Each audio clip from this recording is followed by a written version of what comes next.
They have some great ideas. I will be one of their foremost advocates. In fact, as a citizen, I already am one of their foremost advocates. So I mean, this is important stuff that everyone can participate in, and certainly Congress needs to step up on.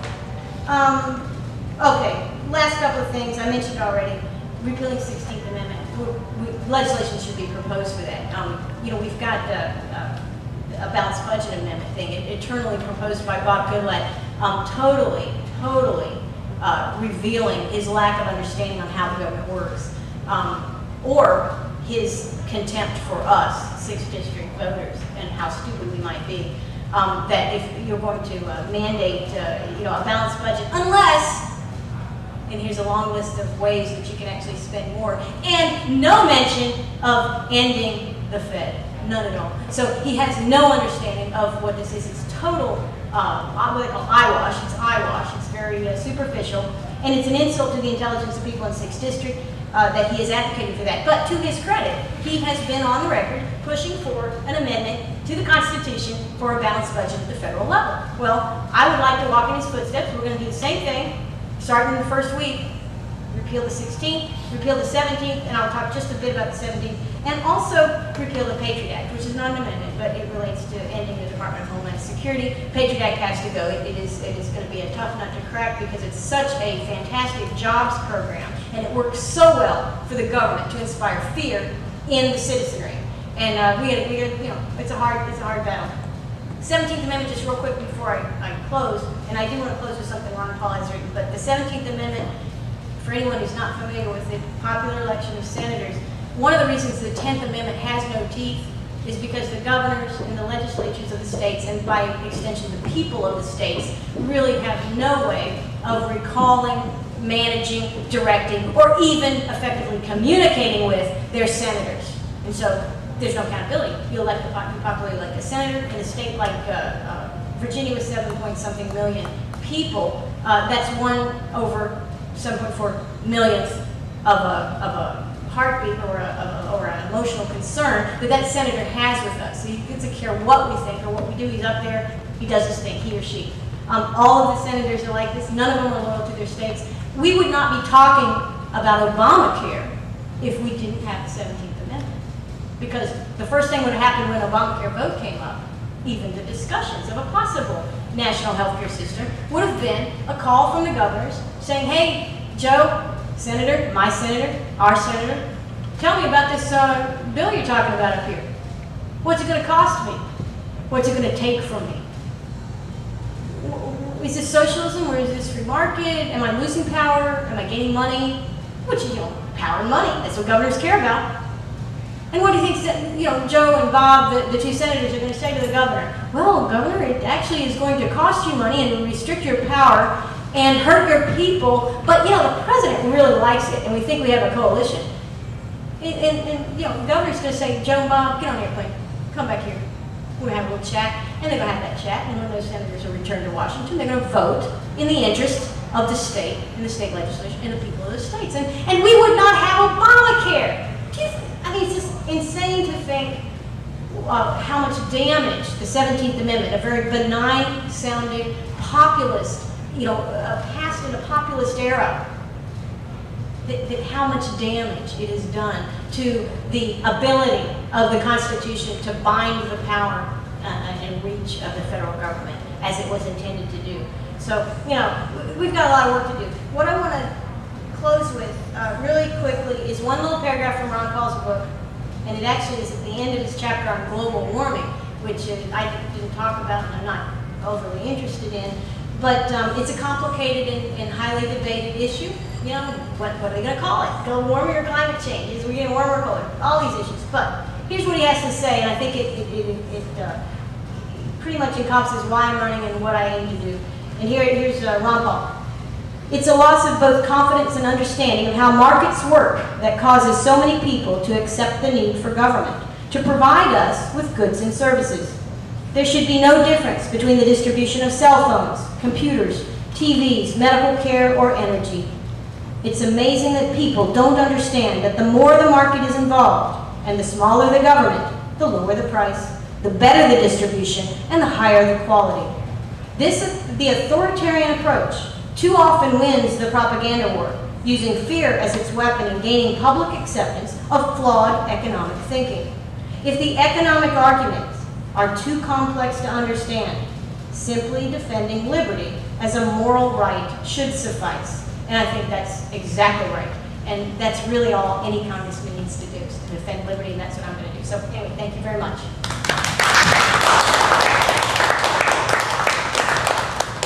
And we can do, of course, questions on any topic. No topic is off limits, so of course. I have to commend you. You've never mentioned God or Jesus Christ in my whole speech. And that's one good thing. But I have a question. What do you think the government should be? A government, you know, be a country, be a nation. What should our government be? Well, it is a good question. Yeah, what should our government be?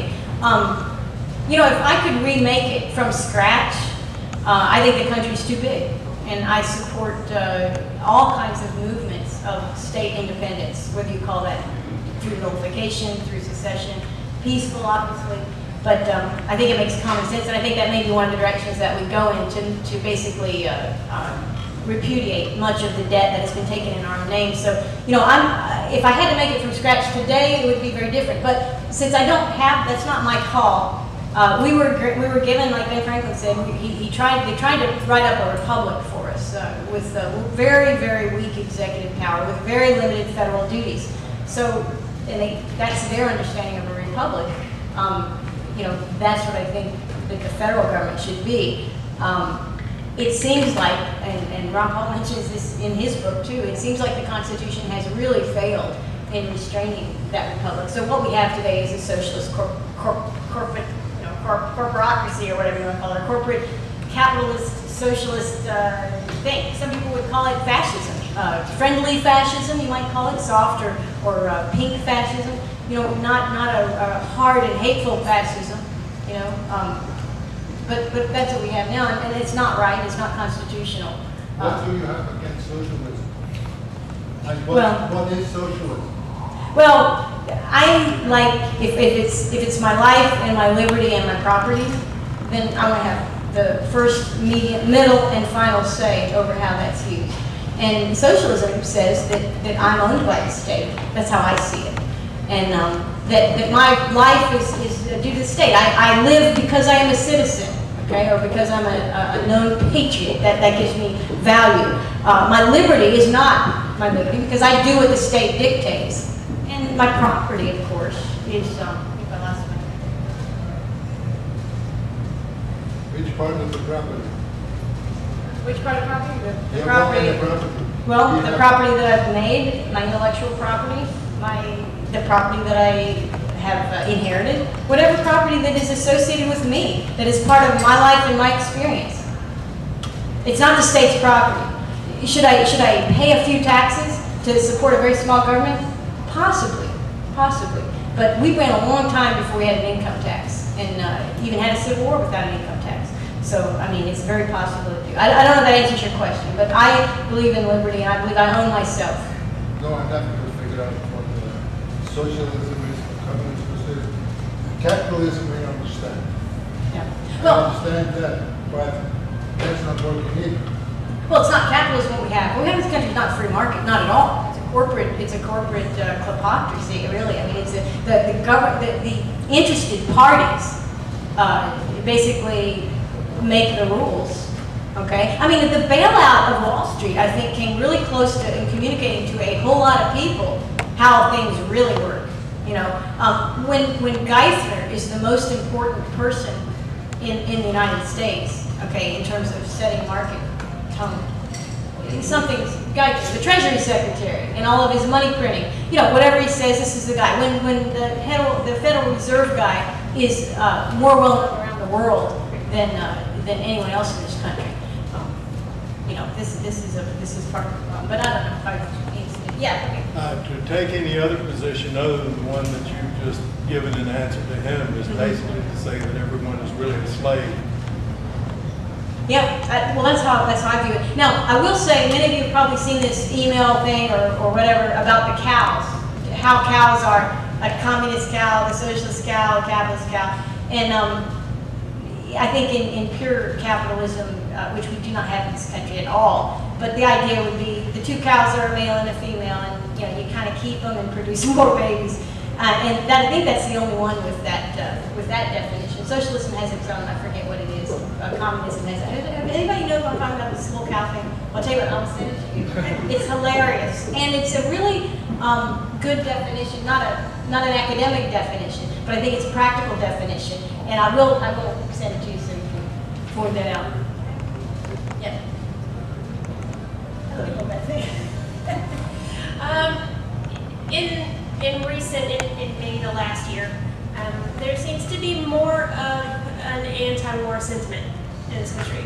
Certainly since Libya started, I've noticed that anti-war is more popular within the Republican Party, certainly, and that sort of the anti-war sentiment in the Democrat Party is waning. But I think overall you've seen maybe a net increase. People are tired, I guess, of a decade of war. Is it your sense that that's a legitimate increase in anti-war sentiment, or that it is a partisan reaction? That's a good question, and I personally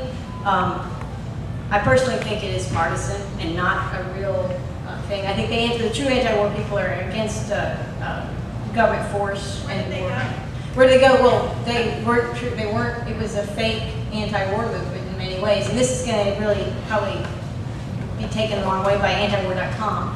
I think Justin Raimondo, who writes over there, has labeled it really closely. He understands the left state-loving anti-war people, and they really don't hate war because they love the state, and war is the help of the state. So when the state is doing things that the left is interested in, suddenly they accommodate war. They accommodate the murder of so many people that we do not know. And they find it okay because it's out of sight and out of mind, and they're getting what they want from the state. So the real problem that we have here is the state has grown so far beyond manageable and so far beyond just and so far beyond affordable that it is in trouble. But the left loves the state, and this is a part and parcel to how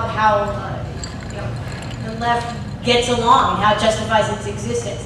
And so truly, anti-war sentiment is far more at home with, I hate to say this, core Republican principles, if those principles include a very small central state. Because a small central state is unable to concoct and conduct as many wars as its leaders might like.